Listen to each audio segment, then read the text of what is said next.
This week, in the top of command of the Kenya Police, a man convicted by a court of law to serve a jail term of 6 months struck back by withdrawing the security of the very judge who convicted him. Here is how it unfolded. The now convicted, then acting police boss Gilbert Masengeli, the man who failed to honor court summons 7 times, was eventually convicted by Justice Lawrence Mugambi and then sentenced to a 6-month jail term.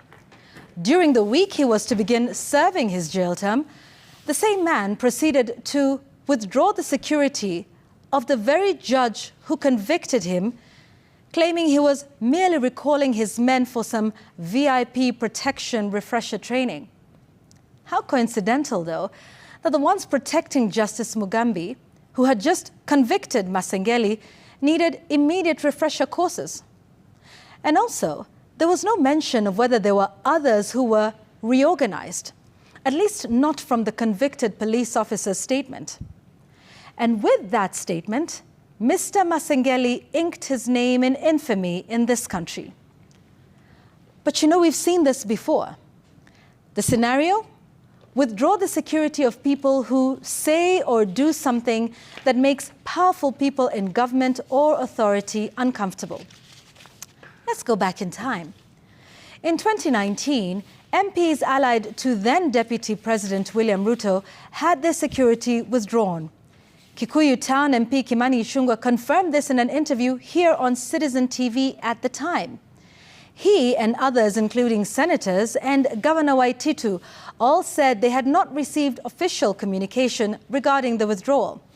The police spokesman then said it is part of what he called reorganization of police services personnel.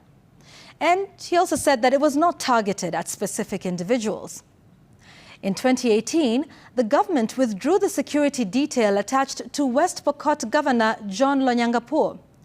Police County Commander Matthew Kuto confirmed that security officers assigned to the governor's official residence in Kapenguria and his Mukurjit home had been recalled.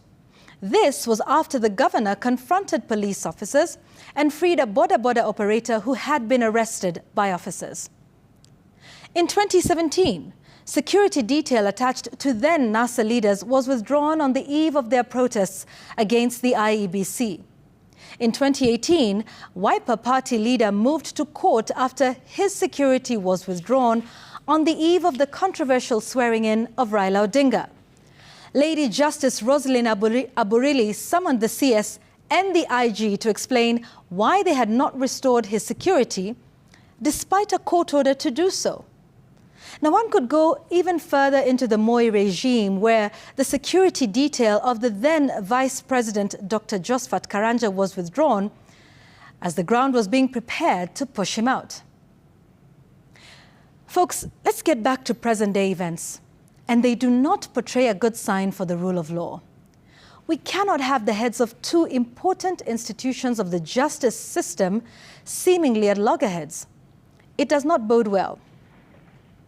If Mr. Masengeli fails to appear before the courts, why should anyone?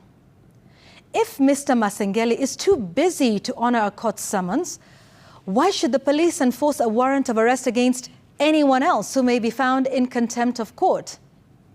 Now, I have been accused, in very many quarters, of being obsessed with this matter. Yes, I am obsessed. And here is why. When a senior police officer shows utter contempt for the court, what message does that send to those who report to him?